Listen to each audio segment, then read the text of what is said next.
Halloween and the Day of the Dead are celebrated during the sign of Scorpio, and for good reason. Scorpio is one of the deepest signs in astrology, and has been associated with various morbid, transformative, and sexual themes throughout the ages. Like the season of fall, the scorpion is symbolically associated with disintegration and the process of breaking down.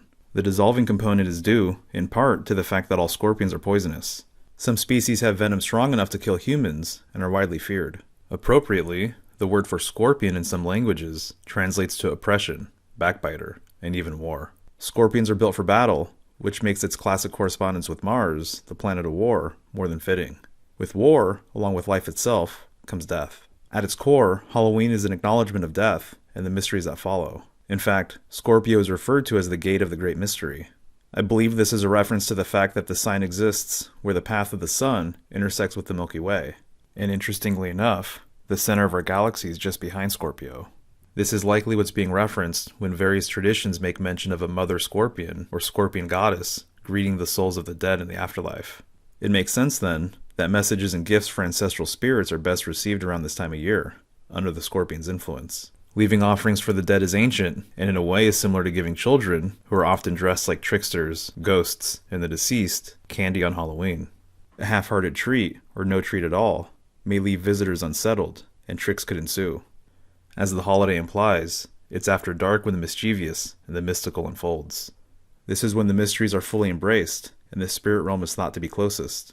Skeletons are common decorations this time of year, which speaks to Scorpio's themes of decomposition, and the fact that our bones are the last to decay after death.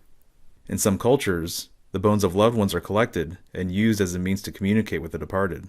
The infamous death card is ruled by Scorpio, and is the only skeleton featured in classic decks. One tradition suggests that death never be referred to by name, and the card is often printed without one. Death is often shown with a scythe in a field of severed heads and limbs. This is a reference to the never-ending harvest of souls on Earth that corresponds with fall, the season of harvest. It's during this harvest we pick pumpkins, carve them into severed heads, and give them life with a flame, but only for a night. Without the seasonal changes of fall, there would be no abundance in spring. The same way the sun sets, so it can return once again. Life and death are not only reminders of each other, but gates to each other as well. And the more you study the two, the blurrier the line becomes. In a lot of ways, Halloween is a celebration of blurred lines.